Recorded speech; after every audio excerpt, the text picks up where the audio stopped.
Eastman!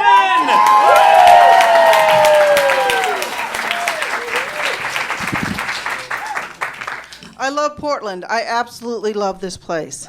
And I know what I'm talking about because I've only lived here for about a year. I moved from a place called Boise, Idaho. Has anybody ever been in Boise, Idaho? Yeah. God bless you.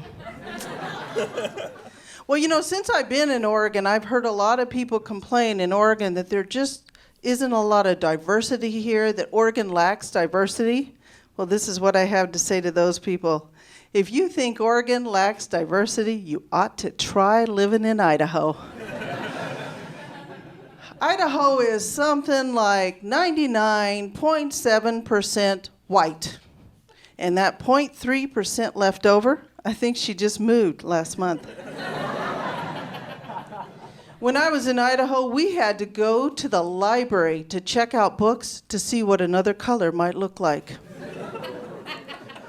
I will tell you, however, I want you to know people in Idaho are the nicest people I have ever met. They are very nice, they are very super religious, and they're rugged individualists. They like to take care of things on their own, no outside interference. You will know that you've landed in Idaho if you meet somebody who has a Bible in their left pocket and a revolver in the right. Congratulations, you're in Idaho now. Now, I have some interesting observations about Portland, too, over the last year. You Portlanders, apparently some people in Portland like to hang off bridges, sleep at the top of trees, and for goodness sakes, Portland, you sponsor a naked bicycle ride. That's real liberal of you, just real liberal. We don't do that in Idaho. And I'm here to tell you that I personally have no desire to dangle off a rope precariously. I have no desire to sleep in a tree. And God help me, I have no desire to take my clothes off in public, bicycle or not. Portland, if you want me to support a cause, I'll just write you a check, okay? Now, here's something I hate. I hate going to the doctor. The doctor never has anything nice to say to me. It's always like, your cholesterol's too high, you need to lose weight, sit on that table completely naked wearing a paper towel across the top, across the bottom while I examine you, and then go pee in a cup. There's nothing enjoyable about this. But here's my chief complaint about going to the doctor. Why does she never say anything nice to me? Why doesn't she say, "Congratulations, Cindy, I'm proud of you. I'm proud of you for not getting into bar fights or doing cocaine."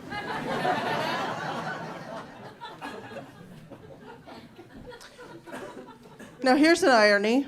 For someone who's as fearful as the doctor, what industry do you think my husband happens to be in?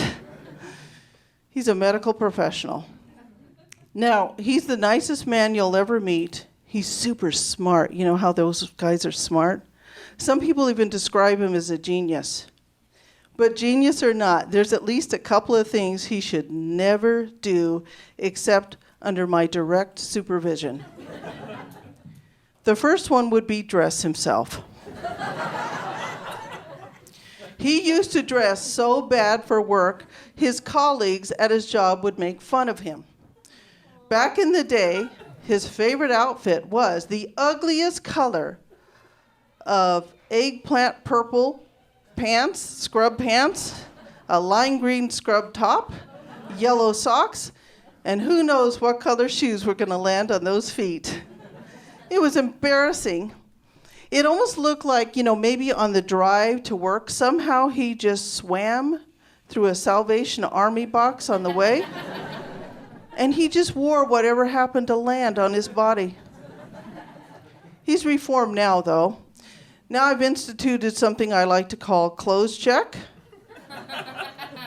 All of the drawers are labeled, and I banned eggplant purple from our household. Now, the other thing that my husband really needs my help with is driving a car. He drives so slow. He drives like he's in a slow motion making of the movie Driving Miss Daisy. He's happy, but he's slow. He's slow. I always am saying, step on it, step on it. But there was nothing more dramatic than a few years ago when we took a trip to Crater Lake. Have some of you ever been to Crater Lake? Yeah. I'm glad, because then you will believe me when I tell you that Crater Lake has some awfully steep drop-off cliffs and absolutely no guardrails. I like that. It got me excited. It made my husband pee a lot more often. Now, I will admit, I took one of those corners way too fast. I admit it. Scared my husband to death. He started screaming like a little girl and pumping his imaginary brake. Ah, ah, ah. I said, stop that, stop that. I had to pull the car off, and he said, honey, please get in the back, lay down, put a seatbelt across your chest, across your legs, and whatever you do, you got to stop that screaming. That did help, but I could still hear him breathe. That experience and many others like them has proved to me one thing. There has got to be somebody up there looking down at us and just plain laughing. It is proof that God really has a sense of humor. Thank you.